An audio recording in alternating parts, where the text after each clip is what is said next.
안녕하세요. 올해 40대 중반이 된 여자입니다. 저는 40이 넘은 나이에 지금까지의 삶을 버리고 새로운 제2의 인생을 살게 됐어요. 일찍 결혼하고 아이를 낳은 탓에 제대로 된 사회생활을 해본 적이 없었는데 이제야 제 삶을 찾은 기분입니다. 혼자 일했다면 막막했을 것 같은데 딸이랑 같이 일하니까 의지도 되고 사회생활이 처음인 엄마를 잘 이끌어주고 있습니다. 딸이 없었다면 몇 년 사이 제게 일어났던 많은 일들을 혼자 견딜 수 없었을 거라 생각합니다. 부족한 엄마를 대신해 딸이 용기를 주고 격려해줘서 저도 버틸 수 있었던 것 같아요. 사실 그 전에 있었던 일들은 다시는 떠올리고 싶지도 않을 만큼 힘든 기억이에요.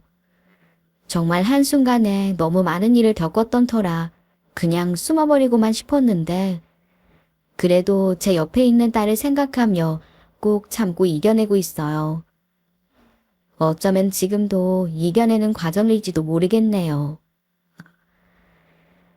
제 어릴 적은 엄마와 보낸 기억보다 아빠와 함께했던 추억이 더 많아요. 사실은 엄마가 제가 9살 때 돌아가셨거든요. 갑작스럽게 사고로 돌아가신 거라 저와 제 남동생은 하루아침에 엄마를 잃은 신세가 됐었죠. 그때부터 아빠가 엄마 몫까지 저희 남매를 키워주셨습니다. 가끔 엄마가 없다는 게 슬픈 날도 많았지만 그래도 우리를 사랑해주셨던 아빠가 있었기에 그 슬픔을 잘 이겨낼 수 있었던 것 같아요. 아빠는 매일같이 회사를 다니시면서도 저희 남매에게도 최선을 다해주셨습니다. 쉬는 날이면 동생과 저를 이곳저곳 데리고 다니시기도 하고 직접 만든 요리를 해주시기도 했네요. 아빠는 요리 솜씨가 정말 좋으신 편이라 뭘 해주셔도 제일 맛있었는데 면까지 직접 밀어 만들어주시는 칼국수와 겉절이가 정말 별미였어요. 할머니 손맛을 그대로 배워 저희에게 해주셨는데 중학생 때였나? 비가 많이 오는 날이었는데 그날도 저희가 졸라서 칼국수랑 겉절이 그리고 파전까지 직접 만들어주셨던 기억이 나요. 동생이랑 같이 먹으면서 이건 정말 우리만 먹기 아까운 맛이라고 했었죠. 아빠의 사랑과 손맛으로 엄마를 향한 그리움을 견디던 시절이었어요. 엄마가 더는 세상에 계시지 않는다는 게 힘들긴 했지만 아빠도 저도 그리고 동생도 모두 각자의 자리에서 최선을 다하며 살았습니다. 아빠는 회사를 다니시며 최선을 다해 저희를 키워주셨고 또 저와 동생도 우리를 위해 애써주시는 아빠가 힘든 걸 보고 싶지 않았어요. 그래서 속 썩이는 일 없이 공부도 열심히 하려고 노력했었죠.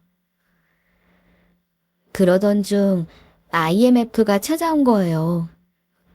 그때는 고등학생이었고 정확히 그게 무슨 의미인지 잘 몰랐어요. 그냥 나라가 어려워졌다고 하니 그런 줄만 알았죠. 하지만 하나둘씩 가정 형편이 어려워진 친구들이 생겨나고 우리 집도 급격히 형편이 어려워지게 됐습니다. 아빠가 다니시던 직장이 부도가 나면서 일자리를 잃게 되셨거든요. 20년 넘게 다니던 회사에서 쫓겨나고 돌아오셨던 날, 아빠는 저희 앞에서 처음으로 눈물을 보이셨어요. 엄마가 돌아가셨을 때도 우리가 슬퍼할까봐 눈물을 보이지 않을 만큼 강한 분이셨거든요. 그런데 다니던 회사에서도 쫓겨나고 혼자 자식들을 뒷바라지해야 하니 그게 참 막막하셨나 봐요. 아빠는 힘든 상황에서도 편하게 쉬실 수 없었어요. 당장 먹여 살려야 할 우리가 있었으니까요. 그래서 곧바로 공사 현장에 나가서 막노동을 시작하셨습니다. 평생 회사원으로 살던 우리 아빠가 생전 안 해보셨던 막노동을 하려니 얼마나 힘드셨겠어요. 익숙하지 않은 일을 하고 돌아오셔서 매일같이 몸에 파스를 붙이는 것이 아빠의 일과였네요. 그걸 볼 때마다 우리 때문에 저렇게 고생하시는 모습을 보고 참 마음이 아팠습니다. 그리고 공사 현장에서 다쳐서 들어오실 때마다 혹시나 위험한 일이 생기진 않을까 늘 염려했었죠. 걱정하는 마음이 있었기에 아빠가 출근하실 때마다 오늘은 어디 하나 다치지 않고 들어오시기를 기도했던 것 같아요. 이른 아침부터 출근하시는 아빠를 배웅하면서 무사히 퇴근하시기를 바랬습니다. 그날도 그런 마음으로 아빠가 출근하시는 걸 보고서 저도 학교에 등교해서 평소와 같이 생활했었어요. 그런데 학교 점심시간이 끝나갈 무렵 선생님께서 급하게 저를 부르시더군요. 아버지가 병원 응급실에 계신다는 연락이 왔다면서 얼른 가보라고 하시는 거예요. 순간 우리 아빠가 일하시다 크게 다치셨다는 생각이 들어 심장이 쿵 하고 내려앉는 것만 같았어요. 그리고는 바로 병원으로 향했습니다. 제발 아빠가 무사했으면 좋겠다고 기도하고 또 기도하면서 응급실에 도착했고 침대에 누워있는 아빠를 발견했네요. 아빠는 급하게 달려온 저를 보고 더 놀라신 것 같았어요. 우리 딸, 여기까지 어떻게 왔어? 아빠 다쳤다고 해서 이렇게 달려온 거야? 아빠 괜찮아요?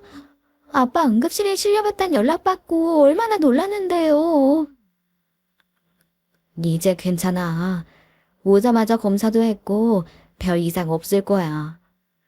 아빠가 시멘트 들다가 발을 헛디뎌서 조금 다친 거야.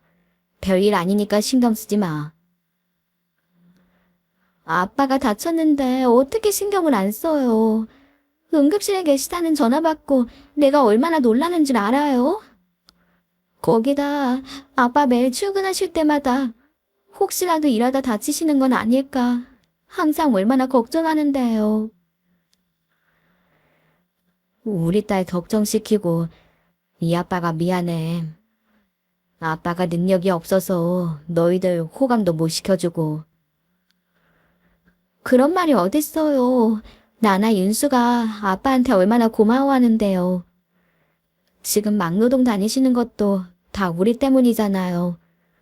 우리 때문에 고생하시는 것 같아서 얼마나 마음 아픈 줄 아세요? 아니야. 나는 막노동해서라도 너희들 뒷바라지 할 수 있다면 그것만으로도 좋아. 윤정이 너는 얼른 다시 학교 가. 공부해야 할 애가 여기서 이러고 있으면 어떡해. 응급실에 누워 계시면서도 아빠는 학교에 있다가 온 저를 더 걱정하셨습니다. 본인은 괜찮다고 저를 학교로 다시 보내실 정도였으니까요. 그렇게 병원에 계시는 아빠를 두고 학교로 돌아오면서 우리 때문에 고생하시는 게 속상해서 참 많이 울었었어요. 그래도 다행인 건 아빠가 크게 다치신 게 아니라 금방 건강을 회복하신 거였어요. 아빠는 태어나자마자 당장이라도 일하러 나가려고 하셨습니다. 그런 아빠를 저희 남매가 붙잡았죠. 이번에는 운이 좋아서 크게 다치신 건 아니었지만 혹시라도 또 일하다 사고를 당할 수 있잖아요. 그리고 무엇보다 낯선 일을 하시면서 힘들어하시는 걸 보는 저희 마음도 편하지 않았거든요. 그렇지만 아빠는 우리 남매 대학 보내려면 돈이 필요하니 무슨 일이라도 해야 한다고 당신을 말리지 말라고 하셨어요. 그런데 그때 불현듯 아빠가 식당을 해보시면 어떨까 하는 생각이 떠오르는 거예요. 아빠가 해주셨던 칼국수 생각도 났고 요리 실력을 썩히는 것보다 식당을 하시는 게 낫겠다 싶었던 거죠. 제 말을 듣고 아빠는 며칠 고민하시다가 식당을 개업하시기로 결정하셨습니다. 식당도 처음 해보는 일이라 가게를 얻는 것부터 시작해서 쉽지 않은 부분도 있었지만 그래도 무사히 가게를 열게 됐어요. 다만 아빠의 퇴직금과 그동안 모아둔 돈을 모두 식당 개업하는 데 쏟아부어 우리 가족은 작은 집으로 이사를 가게 됐네요. 한창 좋은 환경에서 공부해야 하는 애들을 이런 집에서 살게 한다고 미안해 하셨는데, 저나 동생은 아빠가 식당 일을 하시면서 예전처럼 다시 웃을 수 있게 된 것만으로도 참 행복했었습니다. 사실 장사라는 게 늘 잘 되는 것만은 아니니까 식당을 개업하고 걱정되는 것도 있었어요. 우리 가족 입맛에는 잘 맞아도 손님들 입맛에 맞지 않을 수도 있잖아요. 하지만 정말 감사하게도 아빠의 칼국수 맛을 본 손님들이 꾸준히 다시 오면서 오픈한 지 몇 개월 만에 단골 손님들이 생길 정도였습니다. 게다가 식당 근처 직장인들에게도 맛집이라고 소문이 나서 손님들이 줄 서서 먹는 식당이 된 거예요. 가게가 잘 된 덕분에 개업하면서 진 빚도 다 갚고 새 집으로 이사갈 정도로 형편이 나아지게 됐어요. 그렇게 아빠 가게도 잘 되고 저도 대학에 들어가 평범한 대학 생활을 보내고 있었어요. 대학 동기들도 사귀고 동아리에서는 남자친구를 만나 연애도 시작했고요. 그러던 중 제가 남자친구의 아이를 가졌다는 사실을 알게 됐어요. 당시 남자친구는 군대에 있었고 저 혼자 임신 사실을 확인했을 때 얼마나 불안하고 막막했었는지 몰라요. 이 사실을 어떻게 알리면 좋을지 며칠 밤낮을 울면서 고민했었죠. 그러다 남자친구에게 임신 사실을 알렸고 우리 두 사람은 아이를 낳기로 결정했습니다. 아빠에게 임신 사실을 알리려는데 솔직히 입이 떨어지지 않았어요. 새 생명이 찾아온 건 정말 기쁜 일이지만 어린 나이에 결혼도 하지 않은 딸이 임신부터 했다니 어떤 아버지가 좋아하시겠어요. 우리 아빠는 20살 넘은 딸 자식 뒷바라지 하시겠다고 식당 일을 열심히 하시는데 저는 사고만 치는 것 같아 너무 죄송스러웠거든요. 그렇지만 곧 배가 불러올 테니 언제까지 숨길 수도 없는 노릇이었습니다. 그래서 남자친구가 휴가 나온 날 정식으로 인사드리면서 솔직하게 임신 사실을 말씀드렸어요. 아기를 가졌다는 말에 아빠는 한동안 말씀이 없으셨습니다. 한참을 말없이 생각에 잠기셨던 아빠는 저희 두 사람을 허락하셨고 우리 집에서 결혼 생활을 시작했네요. 결혼하고 몇 개월 뒤 딸을 출산했고 그리고 남편도 제대해 함께 살게 됐어요. 남편은 저와 우리 아기를 먹여 살리겠다고 대학도 그만두고 일자리를 구하기 시작했지만 현실은 냉정했습니다. 대학 졸업장도 없는 남편을 받아주는 곳은 많지 않았습니다. 그때는 진짜 아빠를 뵐 면목도 없더라고요. 사고 쳐서 결혼한 딸과 사위, 거기다 손녀까지 걷어주시는데 생활비 한 푼도 못 보태는 게 정말 죄송했었거든요. 그 마음을 아셨던 건지 하루는 아빠가 할 말이 있다면서 남편과 저를 따로 부르시더군요. 닥서방, 자네 일자리 구하는 건 어떻게 됐어? 괜찮은 자리는 있고? 아빠, 이 사람도 열심히 찾곤 있는데 일할 만한 곳이 많지 않은가 봐요. 아빠도 아시잖아요. 요즘 경기가 안 좋아서 사람 구하는 것도 많지 않은 거요. 그렇다고 손 놓고 있을 거야? 자네, 결혼 허락받으러 올 때 뭐라고 했나? 무슨 일이 있어도 윤정이랑 아기는 먹여 살리겠다고 했지? 근데 지금 몇 개월째 이러고 있어도 되는 거야? 장인어른께는 정말 죄송합니다. 제가 뭐라 드릴 말씀이 없습니다. 제가 어떻게 해서든 직장 구해서 예진이 엄마랑 예진이 먹여 살릴 테니까 너무 걱정하지 마세요. 아빠는 남편의 말을 듣고 오래 고민하시다가 입을 여셨어요. 닥서방 자네, 어떻게 해서든 처자식 먹여 살리겠다고 한 말 진심이야? 그 말 믿어도 되겠나? 물론입니다. 제가 장인어른께 어떻게 거짓말을 하겠습니까? 그럼 당장 내일부터 우리 식당에 와서 일하게. 대신 사위라고 편한 일부터 시작하는 건 없어. 우리 새로 들어온 직원이랑 똑같이 설거지하고 음식 재료 다듬는 것부터 시작해야 하네. 그래도 할 수 있겠어? 당연하죠. 뭐든 시키시는 거 있으면 열심히 하겠습니다. 정말 감사합니다, 장인어른. 그렇게 아빠는 사위를 본인 식당에서 일하게 하셨어요. 당장 직장도 없는 사위가 솔직히 얼마나 못마땅하셨겠어요. 그래도 자식의 남편이고 사위니까 일자리라도 마련해주고 싶었던 그 마음이 느껴져서 아빠에게 고맙기도 하고 죄송하기도 했습니다. 그 다음날부터 남편은 아빠 가게에 나가 일을 하게 됐습니다. 처음 일주일은 별탈 없이 일 배우고 오는 것 같았는데 언젠가부터 불만이 많아지기 시작했어요. 남편은 그래도 장인어른이 하시는 식당이니 편한 일 시켜주시지는 않을까 싶어 기대를 했었던 것 같아요. 하지만 아빠는 식당에 배우는 다른 직원들과 차별 없이 남편을 대하셨습니다. 그래서 처음부터 설거지를 한다거나 음식 나르는 일을 시키셨고 남편은 거기에 불만을 가졌던 거죠.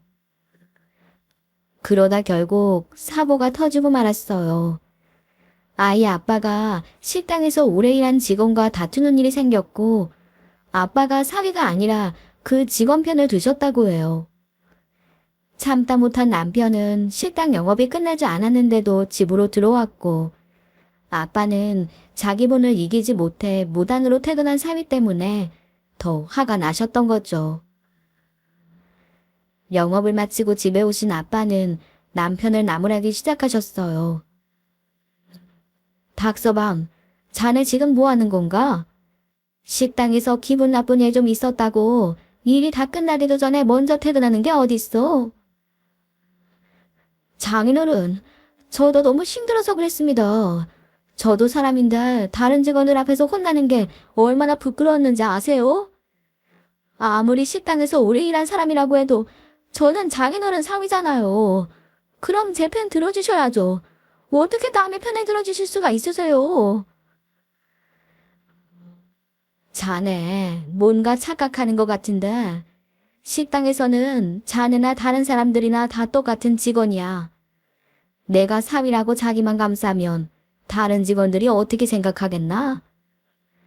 거기다 내가 지난번부터 봤는데 일을 배우려면 제대로 배워야지. 힘들다고 쉬는 시간이 더 많잖아. 다른 사람들 앞에서 편 안 들어줬다고 섭섭해하지 말고 일을 더 열심히 할 생각을 해야지.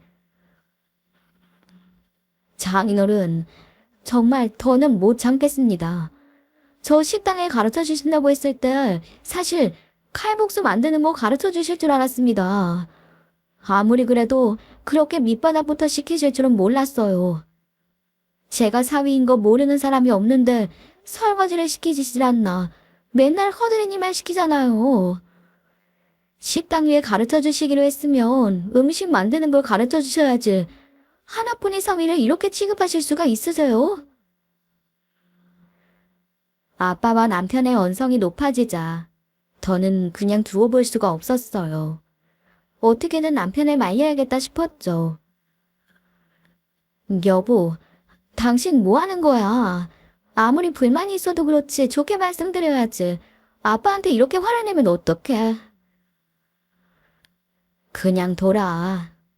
마음속에 쌓인 불만이 많은 것 같은데 그냥 다 얘기하게 내버려둬. 그래, 장인어른도 그냥 다 말하게 두라고 하시잖아. 당신은 상관하지 마. 저 그래도 우리 집에서 귀한 아들입니다. 처가살이하는 것도 서러운데 식당에서도 저 무시하고 차별하시는데 더는 못 참겠습니다. 다른 직원들에 비해서 늑대 들어왔으면 차근차근 배우는 게 정상이지. 처음부터 어떻게 음식을 만들어? 그리고 못 참으면 어떻게 할 건가? 뭐 집을 나가기라도 하겠단 소리야? 자네 하고 싶은 대로 해. 나도 붙잡을 맘 없네. 그렇게 화가 나신 아빠는 방으로 들어가 버리셨고 화가 난 남편도 짐을 챙기기 시작했습니다. 갑자기 짐을 싸는 남편의 갑작스러운 행동에 얼마나 놀랐는지 몰라요. 짐을 챙겨 나가려는 남편을 붙잡는다 옆에서 딸은 울고 한바탕 난리가 났었어요. 아빠도 화가 나서 그러신 거다 이해해보라고 해도 아이 아빠는 말을 듣지 않더군요. 집을 나가지 말라고 붙잡는 저를 매몰차게 뿌리치고 결국 집을 나가고 말았습니다. 남편이 그렇게 집을 나갔는데도 아빠는 아무것도 묻지 않으셨어요. 사실 다 아시면서도 묻지 않으셨던 건데 그 당시에는 모른 척 하시는 아빠한테 서운한 마음도 들었습니다. 근데 순간적으로 아빠한테 서운함을 느꼈던 게 너무 죄송한 거예요. 아빠는 그래도 식당 일을 제대로 가르쳐 보려고 힘든 일부터 시키신 건데 사위는 그 마음도 모르고 대들었으니 얼마나 속상하셨겠어요. 저나 남편이나 아빠께 신세지고 사는 것도 죄송한데 속까지 썩혀드렸으니 참 면목이 없었습니다. 아이 아빠는 시골에 있는 시댁에 있었고 제가 바로 내려가 남편을 집으로 데려왔어요. 시부모님도 저희 아빠께 죄송하다고 하셨고 또 남편도 떨어져 있는 시간 동안 많이 반성한 것 같더라고요. 아빠는 집을 나갔다가 일주일 만에 돌아온 사위를 아무 말 없이 받아주셨습니다. 그 뒤로 장인과 사위 사이의 갈등은 마무리됐어요. 남편은 예전처럼 불평하지 않고 식당 일을 배웠고 그 뒤로 서로 부딪히는 일은 없었네요. 아빠의 식당은 날이 갈수록 번창했어요. 칼국수 맛을 보러 오는 손님들도 많았고 방송에서도 맛집으로 소개하고 싶다고 먼저 연락이 왔을 정도니까요. 하지만 아빠는 그런 제안을 다 거절하셨습니다. 음식이 맛있으면 알아서 손님이 올 텐데 굳이 방송에 나가고 싶지 않다고 하셨거든요. 그리고 괜히 방송에 출연하면 자만하게 된다고 그냥 지금처럼 음식의 맛을 유지해야 한다는 게 아빠의 방침이셨죠. 칼국수 육수나 겉절이 만드는 것도 마찬가지였어요. 장사가 잘 되고 주방에 아무리 직원이 많아도 만드는 비법을 아는 사람은 오직 아빠뿐이었습니다. 아빠의 레시피를 배우겠다고 지방에서부터 올라오는 사람들도 있었습니다. 그렇지만 비법이라는 건 함부로 알려줄 수 없다고 하시면서 쉽게 알려주지 않으셨죠. 그래서 일하는 직원들도 아빠의 손맛을 흉내만 낼 뿐 진짜로 그 맛을 똑같이 낼 수 있는 사람은 없었네요. 그리고 그건 남편도 마찬가지였어요. 남편도 일한 기간이 15년이 넘다 보니까 아빠를 대신해 손님들을 맞이하기도 하고 처음과는 다르게 식당 운영하는 일도 잘하더라고요. 아버지도 그런 사위가 흡족하셨는지 잔소리하던 예전과는 다르게 그냥 믿고 지켜봐 주시는 모습이었습니다. 그렇지만 아주 가끔 남편은 아직도 칼국수 레시피를 알려주지 않는 장인어른에게 불만을 표시했던 적이 있었어요. 만취해서 집에 들어오는 날이면 종종 그런 말을 했었거든요. 내가 15년 넘게 일했는데 아직도 아버님이 자기를 못 믿으시는 것 같다면서 남들 다 나가는 맛집 방송 한번 안 나가시는 것도 답답하다고 했었네요. 그러면서 자기가 식당 물려받으면 무조건 맛집 프로그램부터 나가겠다고 했었죠. 그때는 아이 아빠의 말을 듣고도 크게 걱정되거나 불안하지 않았습니다. 남편도 장인어른 성격을 아니까 하는 말이라고 생각했고 또 15년 넘게 일하다 보면 작은 불평불만쯤은 누구나 가질 수 있는 거잖아요. 게다가 술 취한 사람 술주정이니까 별뜻 없다 생각하고 넘기곤 했었네요. 사실 제가 어렸을 때부터 아빠가 해주시던 음식을 먹고 자랐지만 요리 실력이 뛰어난 편은 아니었어요. 요리에 재능이 없는지 주부 생활을 오래 했어도 음식 솜씨가 늘질 않더라고요. 반면 저희 딸은 어려서부터 요리에 관심도 많았고 이제 중학생인 아이가 저보다 더 손끝이 야무진 거 있죠? 식당 하는 집에서 자라 그런지 직접 만들어 보는 것도 좋아했고 중학교 들어가면서부터는 방학만 되면 외할아버지 손잡고 나가서 식당 일을 배우곤 했었습니다. 가게 영업 마친 시간에 집에 들어오는데 아무리 재밌어도 그렇지 이제 중학생인 아이가 얼마나 피곤하겠어요. 그래서 한 번은 나가지 말라고 혼냈던 적이 있었습니다. 그랬더니 막 울면서 너무 재밌는데 엄마는 왜 못 나가게 하느냐고 저한테 막 화를 내는 거예요. 아버지도 말리지 말라고 하셔서 그냥 뒀더니 어느 날 아이의 요리를 배우는 학교에 가고 싶다고 하더군요. 그 말을 듣고 처음엔 제가 반대를 많이 했었습니다. 요즘엔 아이 재능 있는 분야를 밀어주는 게 대세라곤 하지만 그래도 내 자식은 평범하게 대학 들어가 좋은 직장 들어가길 바랬으니 딸아이의 말에 안 된다고 선을 그었죠. 그랬더니 요리 배우는 고등학교 안 보내주면 굶겠다고 단식 투정을 하는데 결국은 그 고집에 제가 지고 말았어요. 아버지도 소녀딸이 요리에 재능있다고 그걸 인정해주라고 하셔서 그 말 듣고 마음이 많이 움직였네요.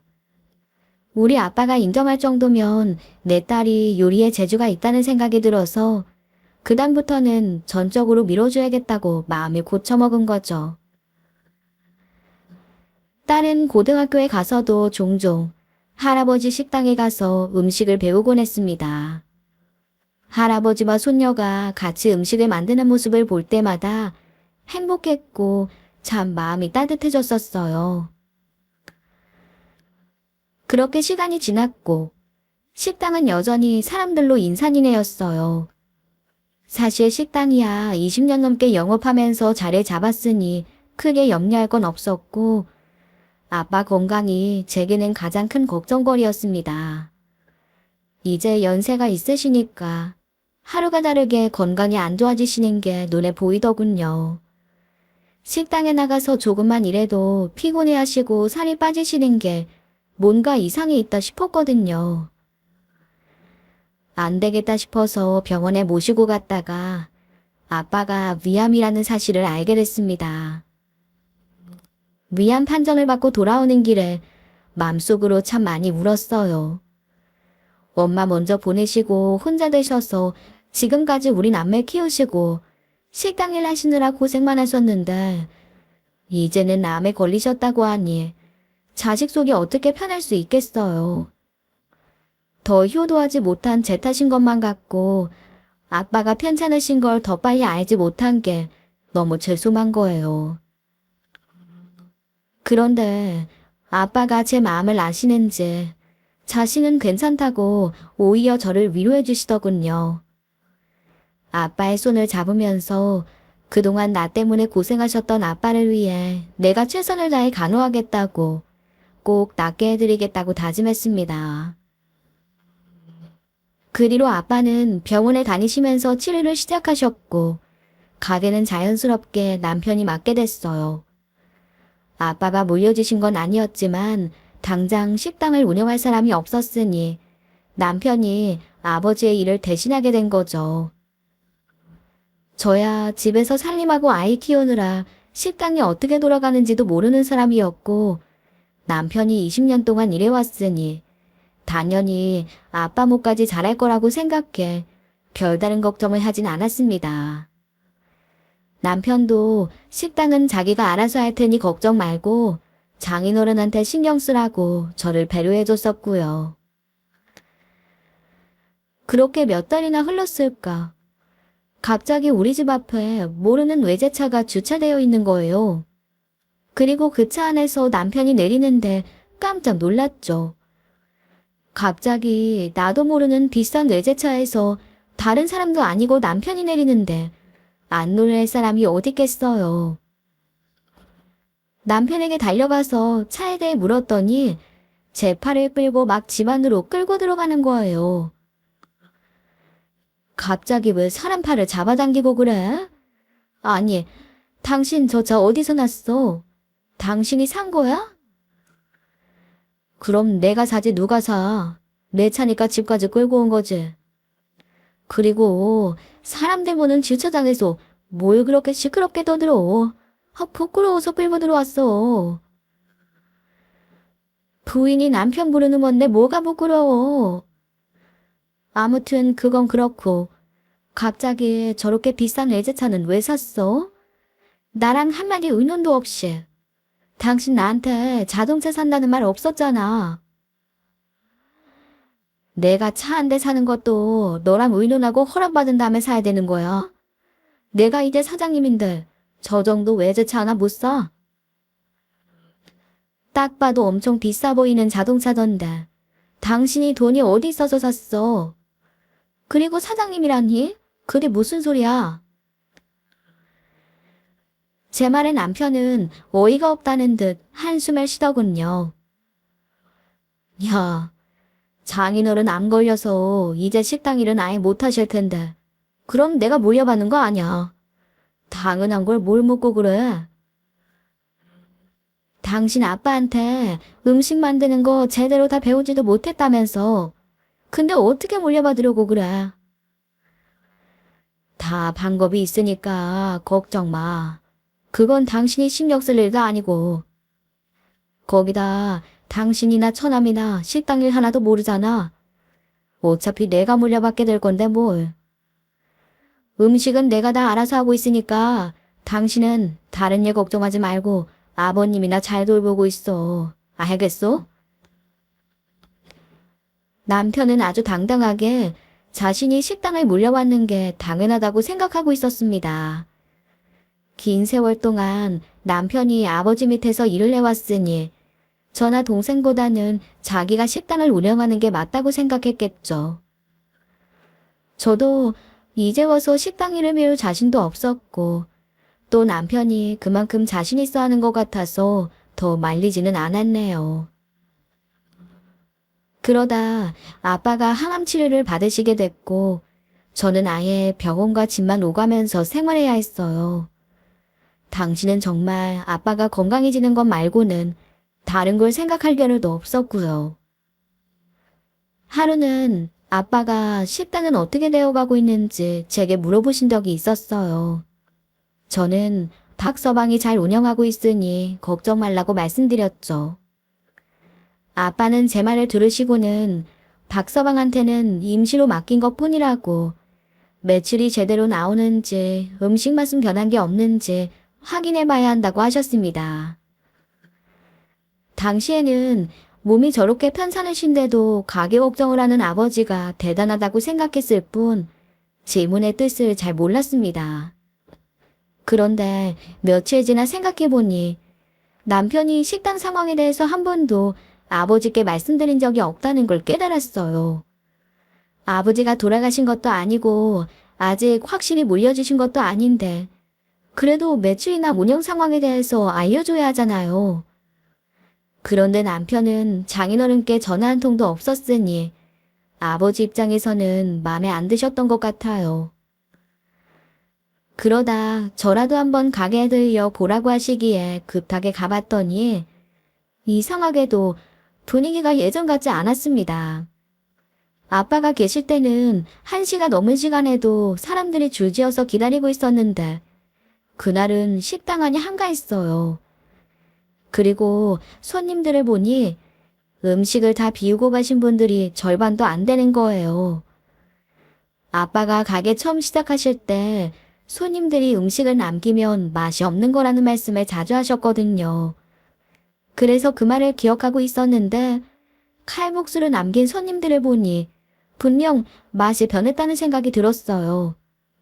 거기다 점심시간에 식당을 지키고 있어야 할 남편의 모습도 보이질 않았습니다. 전화도 받질 않았고요.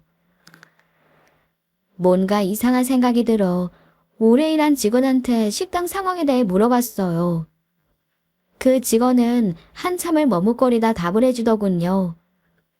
사장님이 치료받는 몇 개월 동안 맛이 변했다고 단골 손님들이 발길을 끊었다는 거예요. 그 말에 남편이 올 때까지 기다렸는데 저녁 장사 준비할 때쯤에야 가게로 들어오는 남편 모습에 저도 모르게 화가 났네요.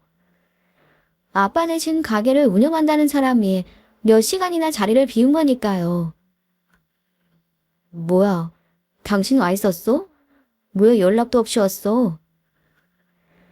내가 전화를 몇 번이나 했는데 받지도 않던데 뭘. 할 말 있으니까 잠깐 밖으로 나와봐. 직원들 앞에서 남편에게 화를 낼 순 없으니 조용한 곳에 가서 얘기를 해야겠다 싶었던 거죠. 무슨 할 말이 있어서 밖에서 보자고 해. 근데 당신 지금 병원에 있어야 할 시간 아니야? 장인어른은 어떻게 하고 여기 와 있어?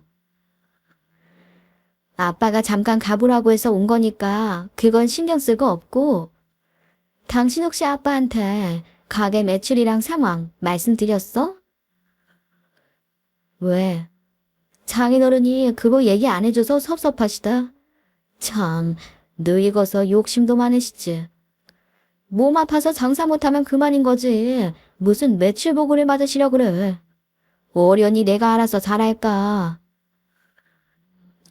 당신 지금 우리 아빠한테 늙어서 욕심도 많다고 한 거야? 할 말 못할 말이 따로 있죠. 어떻게 그렇게 말해? 야, 말이 그렇다는 거지. 아프셔서 못 나오시고 나한테 맡기셨으면 그대로 끝난 거지. 뭘 매출까지 관심을 가지시고 그러냐고. 사람 피곤하게. 가서 내가 잘하고 있다고 말씀드려. 매출 잘 나오고 있다고. 매출이 잘 나오긴 무슨. 아까 점심시간에 내가 가서 보니까 기다리는 손님 한 명도 없고 손님들도 다 음식을 남기고 가더라. 당신이 가게 운영하고 나서 단골들도 발길을 끊었다며? 아니, 식당 운영을 어떻게 하길래 그래? 야, 네가 뭘 안다고 떠들어? 식당 와서 일해본 적도 없으면서 뭘 잘났다고 나한테 이래라 저래라 야? 내가 알아서 잘하고 있으니까 참견하지 마. 잘 못하고 있는 것 같으니까 그렇지. 잘하고 있었으면 몇 년을 오시던 손님들이 발길을 끊었겠어? 그러니까 내가 새로운 단골 만들 거니까 신경 쓰지 말라고. 그리고 당신이 뭘 안다고 떠들어? 장인어른 밑에서 20년 넘게 고생하면서 배운 건 나야. 장사 지풀도 모르면서 큰 소리 치지 마. 남편이 제게 막 소리를 지르는데 정말 놀랐었어요. 불평불만 많은 사람이라 잔소리는 자주 했었어도 이렇게 저한테 퍼부어대면서 화를 낸 적은 없었거든요. 일 한 번 안 해본 제가 본인을 가르치는 거라고 느껴 화가 났던 건지 그 후로 남편은 제 전화조차 받질 않았고 집에도 들어오지 않았네요. 그렇게 남편과 냉전 중일 때 아빠 몸 상태도 더 악화되셨습니다. 그래도 그전까지는 의식도 있고 말씀도 하셨는데 아예 의식을 잃고 혼수 상태가 되셨어요. 남편에게 아버지 상태를 알리려고 했지만 제 연락을 다 거부하는 상황이라 정말 세상에 혼자 남은 것 같더군요. 아빠가 혼수 상태가 되시니까 정말 그러다 돌아가실까봐 겁이 났던 것 같아요. 그래도 그때 제 딸이 힘든 제 곁을 지켜줘 버틸 수 있었죠. 그러던 중 며칠이 지나도 오지 않는 아이 아빠에게 서운하기도 하고 화도 나는 거예요. 그래서 곧바로 가게를 찾아갔는데 처음 보는 여자가 주방 안에서 우리 직원들을 막 혼내고 있었어요. 제가 가게를 자주 온 탓에 일하는 직원들 얼굴은 다 아는데 처음 보는 얼굴인데 다른 직원들에게 잔소리를 하는 모습을 보니 뭔가 이상하다는 느낌이 딱 드는 거예요. 저기요, 혹시 우리 가게 직원분이세요? 직원이라니? 나 여기 주방장 겸 사모님 될 사람이에요. 말 조심하세요. 무슨 말씀이세요? 사장님 사모님 될 사람이란요. 여기가 우리 가게인데 뭘 잘못 알고 계시는 거 아니에요? 뭘 잘못 알고 있는 건 그쪽 같네요. 저 사람한테 한번 물어봐요. 여자가 가리키는 곳을 보니 저를 보고 헐레벌떡 주방 안으로 뛰어들어오는 남편의 모습이 보였습니다. 남편은 저와 눈이 마주치니 표정이 싹 굳더군요. 당신, 이 여자분 아는 사람이야? 우리 식당 직원들 중에 이런 분이 있었어? 자기가 주방장이고 곧 사모님 될 사람이라고 하던데 내가 잘못 들은 거지? 아휴, 나중에 예진이랑 있을 때 말해주려고 했는데 안 되겠다. 당신이 들은 게 맞아. 나 이 여자랑 결혼할 거야. 그러니까 당신은 나랑 좀 이혼해줘야겠다. 이 식당에 대해서 관심도 좀 끄고. 상상도 못했던 말을 듣는데 너무 당황스러웠어요. 남편의 말에 뭐라고 대답해야 할지도 모르겠더군요. 지금 무슨 소리라는 거야? 나랑 이혼하자는 거야? 당신 그동안 딴 여자 만나고 있었어. 그래. 그동안 말 못한 건 미안하긴 한데 그렇다고 내가 이제 너랑 같이 살 수도 없는 노릇이고. 우리 대학 때부터 지금까지 20년 넘게 살았으면 오래 살았잖아. 나도 이제 좀 편하게 살아보자, 어? 집에서 애 키우고 살림만 하셨다더니 진짜 아무것도 모르나 보네. 눈치가 너무 없는 거 아니에요. 그러니까 이런 대박 식당도 다 뺏기지. 근데 어떡하나? 이제 이 식당은 우리 건데. 누가 그래요? 이 식당이 당신들 거라고. 우리 아빠가 고생해서 만든 가게가 어떻게 당신들 거야? 그럼 뭐, 식당 일 하나 모르는 네가 이걸 물려받을 거야? 당연히 20년 넘게 네 아버지 비 맞추고 따까리 노릇한 나 고생한 내가 받아야지. 그럼 내가 언제까지 네 아빠 밑에서 눈치 보면서 서빙이나 할 줄 알았어? 당신 칼국수 레시피도 다 모르잖아. 그런 당신이 이 가게를 어떻게 물려받아? 우리 아버지 건강해지시면 말이 되는 소리를 해. 혼수 상태로 누워있는 양반이 어떻게 건강해져서 이 식당을 다시 해? 안 그래? 레시피는 내가 다 찾아놓은 게 있으니까 걱정하지 마. 그 레시피로 지금 이 사람이 칼국수 열심히 만들고 있으니까 신경 끄고. 음식 레시피도 우리 손에 있고 식당도 내 건데 뭐하러 내가 너랑 살겠어? 이제 넌 필요 없어. 그러니까 당장 나가 얼른. 그 순간 너무 화가 나 남편의 뺨을 때렸는데 그러자 생간녀가 제게 달려들면서 머리채를 잡는 거예요. 주방 안에서 한바탕 몸싸움을 벌이다가 두 사람에게 결국 쫓겨나고 말았습니다.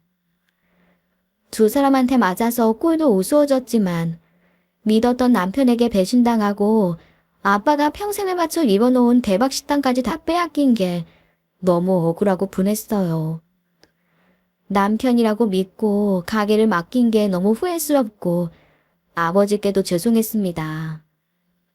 이 사실을 알게 되신다면 어떤 심정이실지 제 가슴이 다 무너지는 것만 같았네요. 그 일을 겪고 저는 점점 더 페인이 되어갔습니다. 아버지 상태는 날이 갈수록 나빠지고 제 삶에 희망이 없는 것처럼 보였어요. 지금까지 누구한테 상처 준 적도 없었고 아이 키우고 남편 내조하면서 정말 평범하게 살아왔는데 왜 나한테 이런 일이 생기는 건지 믿어지지도 않고 원망도 되더라고요. 그렇게 아무런 의욕 없이 살고 있던 중 한 통의 전화가 걸려왔어요. 자신이 아빠의 변호사라면서 자신을 소개했고 병원 근처로 찾아와 만날 수 있었습니다. 아빠의 변호사라는 사람은 지금 가게 건물에 변호사 사무실을 개업했다가 아빠 칼국수 맛에 반해 단골이 됐다고 합니다.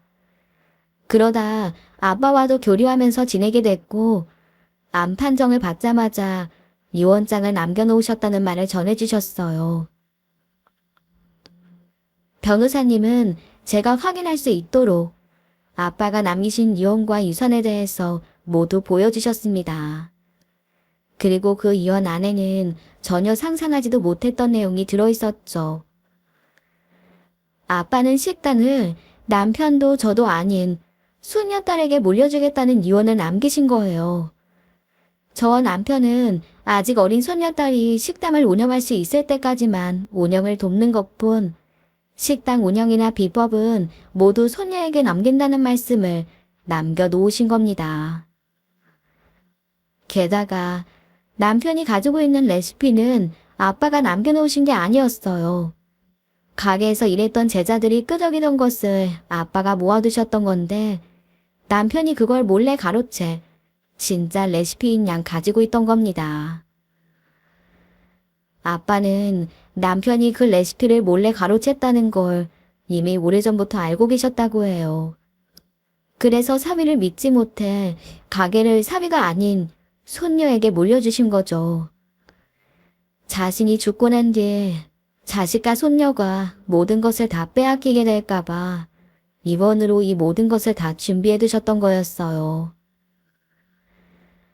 이어 얼마 뒤 아버지는 세상을 떠나셨습니다. 남편이라는 사람은 장인어른 장례식에 상간녀 손을 잡고 나타나 저를 기가 막히게 만들었어요. 아무것도 모르던 딸은 아빠의 불륜 사실을 알고 어떻게 이럴 수가 있느냐며 화를 내고 장례식장에서도 한바탕 큰 소란이 있었죠. 아버지 발인을 마치고 딸아이에게도 모든 사실을 알려줬어요. 할아버지 식당의 주인이 누구인지 듣게 된 딸은 제게 파일 하나를 보여주더군요. 딸이 보여준 파일 안에는 아버지가 아무에게도 알려주지 않았던 음식 비법이 전부 다 들어있었습니다. 예진이 너 이거 어디서 났어? 할아버지한테 배운 거야? 엄마, 나 방학 때마다 가게에서 일한 거 알지? 그때 아침마다 할아버지가 칼국수부터 겉절이 만드는 방법 다 알려주셨어.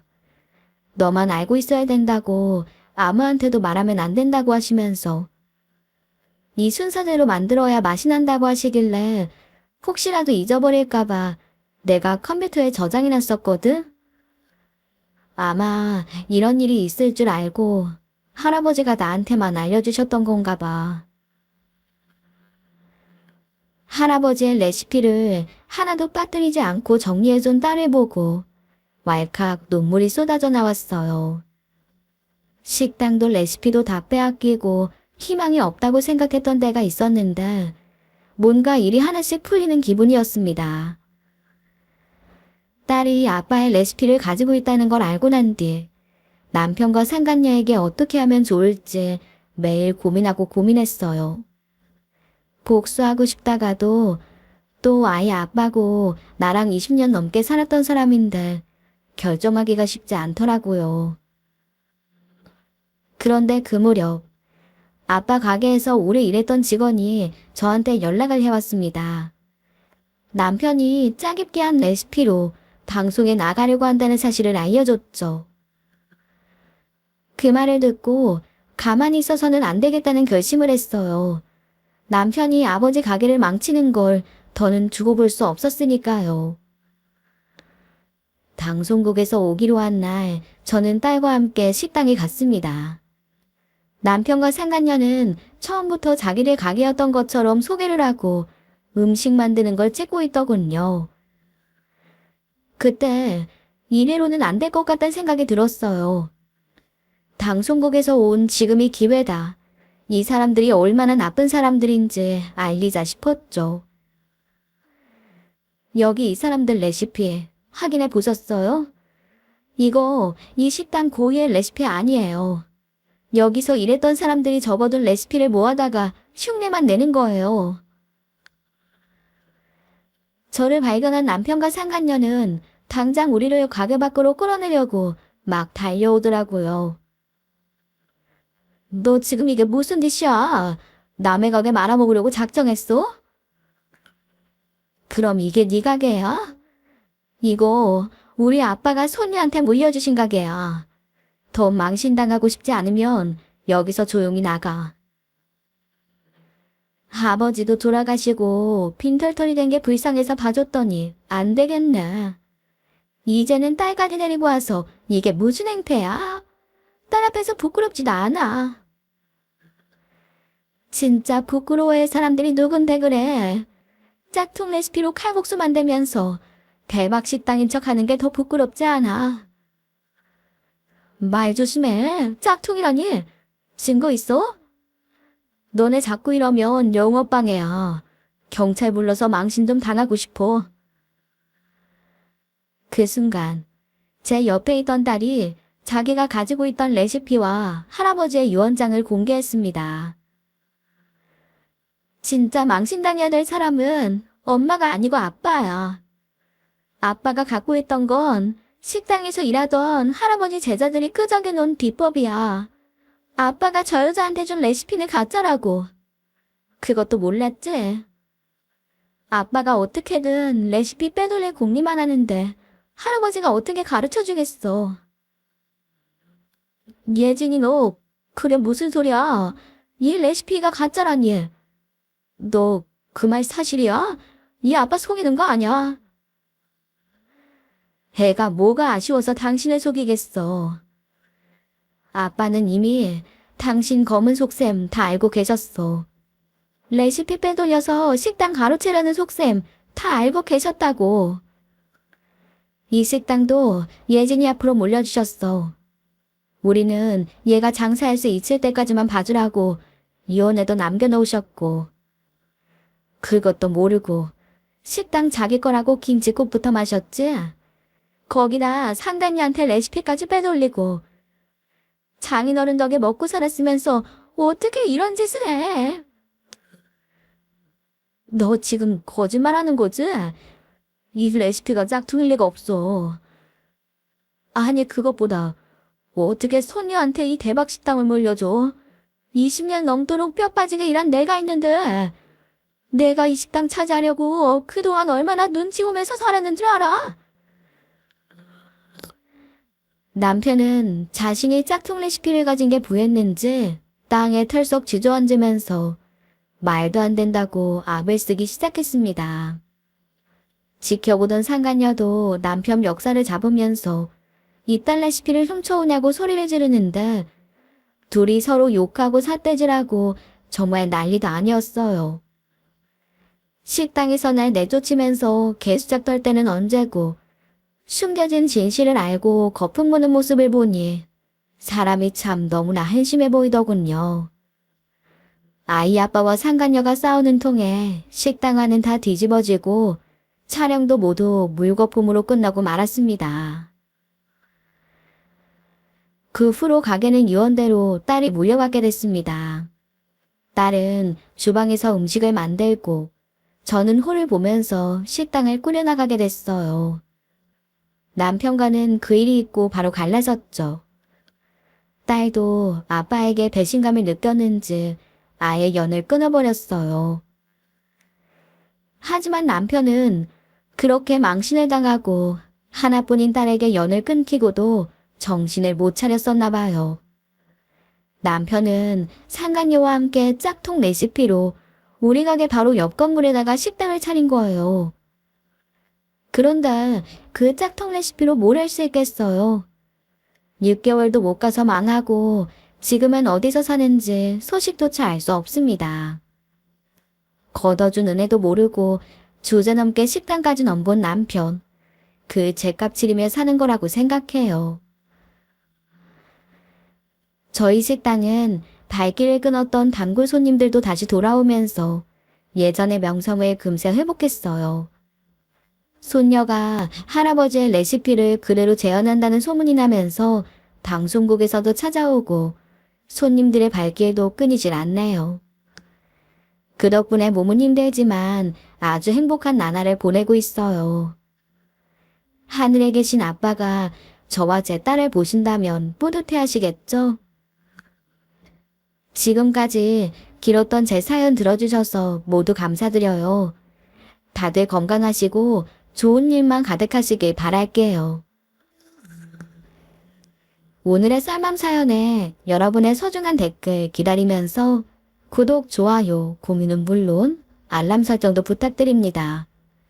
그럼 오늘도 함께 읽어주셔서 감사합니다.